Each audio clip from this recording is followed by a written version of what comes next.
সাম্প্রতিক বছরগুলোতে বিভিন্ন সংঘাত আধুনিক যুদ্ধকৌশলের অনেক নতুন দিক উন্মোচন করেছে। বাংলাদেশের মতো একটি উন্নয়নশীল দেশের জন্য এই পরিস্থিতি থেকে বেশ কিছু সামরিক ও কৌশলগত শিক্ষা নেওয়ার রয়েছে। যেমন ইরানের ওপর সাম্প্রতিক হামলাগুলো প্রমাণ করেছে যে শক্তিশালী বিমান বাহিনীর পাশাপাশি একটি অভেদ্য এয়ার ডিফেন্স সিস্টেম থাকা কতটা জরুরি। শুধু ফাইটার জেট দিয়ে আকাশসীমা রক্ষা করা সম্ভব নয়, বরং আধুনিক ড্রোন এবং মিসাইল হামলা রুখতে উচ্চ প্রযুক্তির র্যাডার ও ইন্টারসেপ্টর মিসাইল জরুরি। বাংলাদেশের জন্য আরেকটি শিক্ষা হলো কোনো একটি নির্দিষ্ট দেশের ওপর সামরিক সরঞ্জামের ওপর নির্ভরশীল না হয়ে উৎস বহুমুখী করা এবং ধীরে ধীরে দেশীয়ভাবে ক্ষুদ্র এবং মাঝারি অস্ত্র নির্মাণের সক্ষমতা বাড়ানো। তবে মনে হয় অবশেষে দেশের ডিফেন্স সিস্টেম নিয়ে কিছুটা ভাবা শুরু হয়ে গেছে।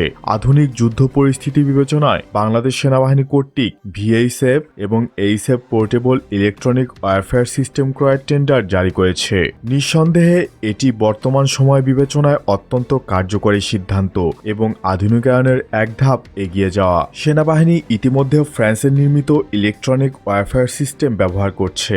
একই সাথে ম্যান পোর্টেবল ও ভেহিকেল পোর্টেবল জ্যামার সিস্টেম বেশ আগে থেকেই সার্ভিসে রয়েছে।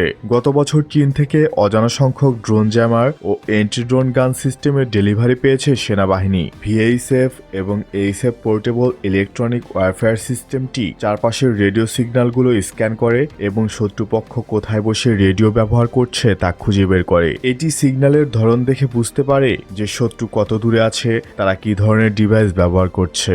যখন শত্রুর সিগন্যাল শনাক্ত করা হয় তখন এই ডিভাইসটি সেই একই ফ্রিকোয়েন্সিতে শক্তিশালী নয়েজ বা বাধা তৈরি করে।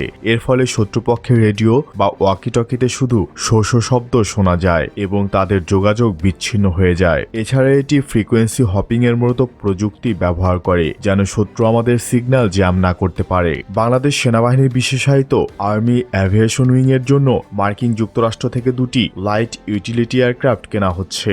এর আওতায় দুইটি কিং এয়ার 360 ইয়ার বিমান কেনার জন্য টেন্ডার দেওয়া হয়েছে।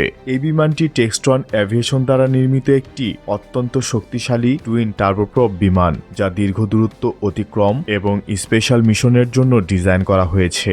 বাংলাদেশ সেনাবাহিনী তাদের Nora B-52K1 self propelled 155mm কামানগুলোর আধুনিকায়নের একটি টেন্ডার দিয়েছে। প্রাথমিকভাবে এক রেজিমেন্ট অর্থাৎ 18টি কামানের আপগ্রেশন করা হবে। তবে এই আপগ্রেশনের আওতায় কি থাকছে তা উল্লেখ করা হয়নি। সিপ্রিয়ের তথ্য অনুযায়ী বাংলাদেশ সেনাবাহিনীর বহরে 2 রেজিমেন্ট নোরা B-52K1 এসপি গান সার্ভিসে রয়েছে।